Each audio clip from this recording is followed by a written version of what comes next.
Құран адамның тәні мен жанына шипа болатын жалғыз кітап. Ей адамдар, тәңірлеріңнен сендерге насихат, жүректеріңдегі дерттеріңе дауа, мұсылмандарға тура жол және жарылқау ретінде Құран келді. Юнус сүресі 57-ші аят. أعوذ بالله من الشيطان الرجيم. بسم الله الرحمن الرحيم. سأل سائل بعذاب واقع للكافرين ليس له دافع من الله ذي المعارج. تعرج الملائكة والروح إليه في يوم كان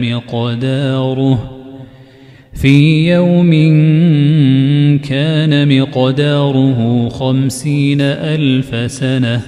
فاصبر صبرا جميلا إنهم يرونه بعيدا ونراه قريبا يوم تكون السماء كالمهل وتكون الجبال كالعهن ولا يسأل حميم حميما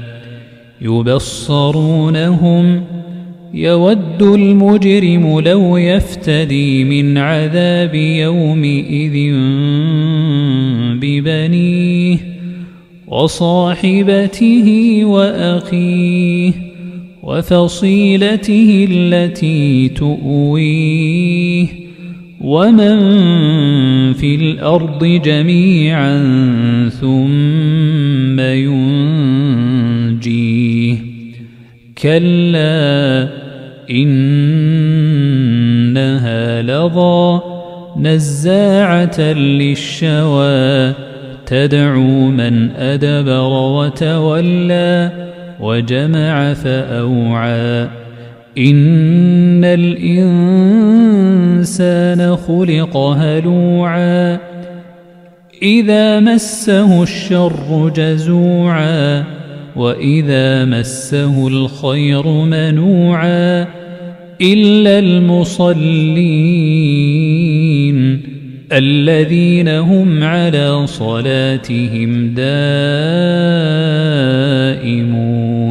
والذين في أموالهم حق معلوم للسائل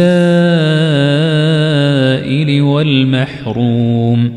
والذين يصدقون بيوم الدين والذين هم من عذاب ربهم مشفقون إن عذاب ربهم غير مأمون والذين هم لفروجهم حافظون إلا على أزواجهم أو ما ملكت أيمانهم فإنهم غير ملومين فمن ابتغى وراء ذلك فأولئك هم العادون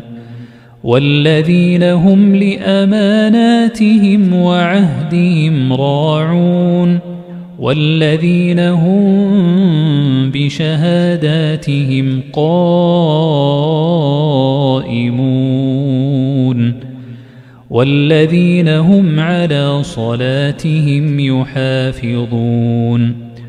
أولئك في جنات مكرمون فما للذين كفروا قبلك مهطعين عن اليمين وعن الشمال عزين أيطمع كل امرئ منهم أن يدخل جنة نعيم كلا إنا خلقناهم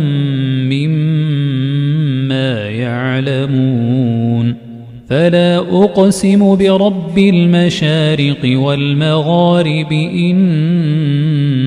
لقادرون على أن نبدل خيرا منهم وما نحن بمسبوقين